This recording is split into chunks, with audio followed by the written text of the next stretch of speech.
أشهد أن محمد رسول الله۔ السلام علیکم ورحمۃ اللہ وبرکاتہ۔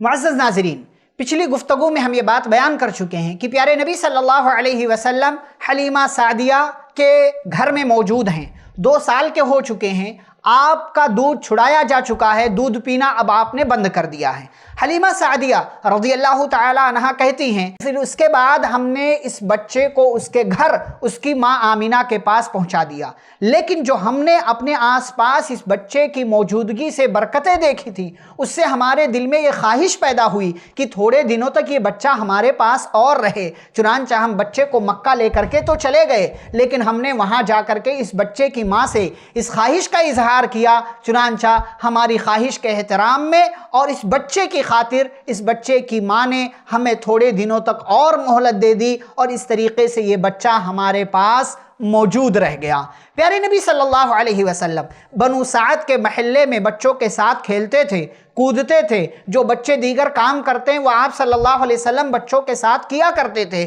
حلیمہ سعدیہ آپ کی نگرانی کیا کرتی تھی۔ ایک مرتبہ ایسا موقع آیا، صحیح مسلم کی حدیث ہے، حدیث نمبر 162، پیارے نبی صلی اللہ علیہ وسلم بچوں کے ساتھ کھیل رہے تھے کہ اچانک حضرت جبریل علیہ السلام بچوں کے پاس آتے ہیں، اور بچوں کے پاس آنے کے بعد ان بچوں کے درمیان سے آپ صلی اللہ علیہ وسلم کو پکڑتے ہیں، اور پکڑنے کے بعد آپ کو لٹا دیتے ہیں۔ لٹانے کے بعد آپ کا سینہ چاک کرتے ہیں، آپ کا سینہ پھاڑتے ہیں، اور سینہ پھاڑنے کے بعد فاستخرج القلب،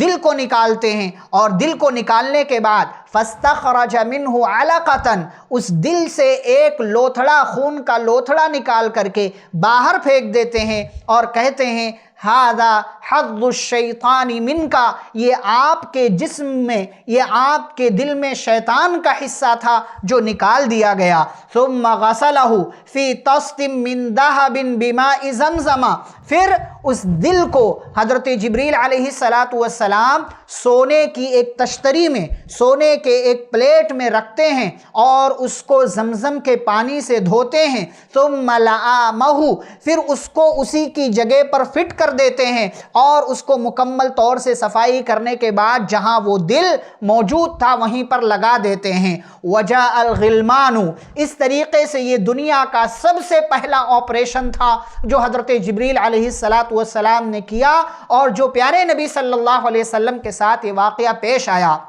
ادھر جن بچوں کے ساتھ آپ صلی اللہ علیہ وسلم کھیل رہے تھے، وہ بچے بھاگتے بھاگتے، دوڑتے دوڑتے ان کی ماں یعنی حلیمہ سعدیہ رضی اللہ تعالی عنہا کے پاس گئے، اور ان لوگوں نے کہا ان محمدًا قد قتل۔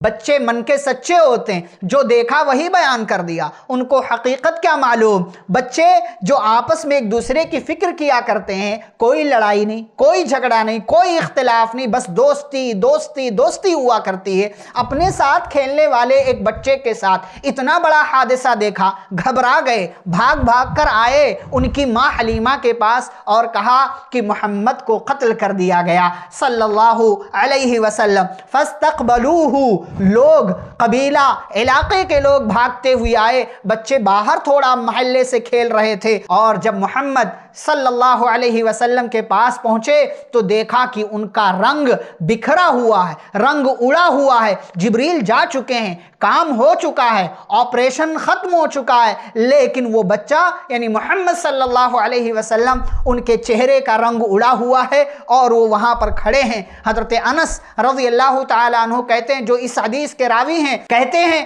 وَقَدْ كُنْتُ أَرَى أَثَرَ ذَلِكَ الْمِخْيَةِ فِي صَدْرِهِ، آپ صلی اللہ علیہ وسلم کے سینے میں اس سلائی کا، اس آپریشن کا نشان میں دیکھتا تھا۔ یہ پیارے نبی صلی اللہ علیہ وسلم کی زندگی کا ایک اہم واقعہ، جبکہ آپ ابھی چھوٹے ہیں، آپ کی زندگی کا 4 یا 5واں سال ہے، اور آپ صلی اللہ علیہ وسلم کے ساتھ یہ واقعہ پیش آیا۔ حلیمہ سعدیہ رضی اللہ تعالی عنہا نے جب یہ واقعہ سنا اور یہ جو ہے حادثہ پیش آ گیا، گھبرا گئیں، اور گھبرا کر کے اس بچے کو لیا اور مکہ پہنچی۔ پہنچی اور مکہ پہنچ کر اس بچے کو اس کی ماں آمینہ کے حوالے کر دیا، اور اس کے بعد آپ صلی اللہ علیہ وسلم اپنی ماں آمینہ کے پاس رہنے لگے، اور اگلے کچھ سالوں تک یا کچھ مہینوں تک آپ صلی اللہ علیہ وسلم اپنی ماں کے پاس رہے، اور اس کے بعد پھر انشاءاللہ ماں کا تذکرہ کریں گے اور آگے کی باتیں کریں گے۔ والسلام علیکم ورحمۃ اللہ وبرکاتہ۔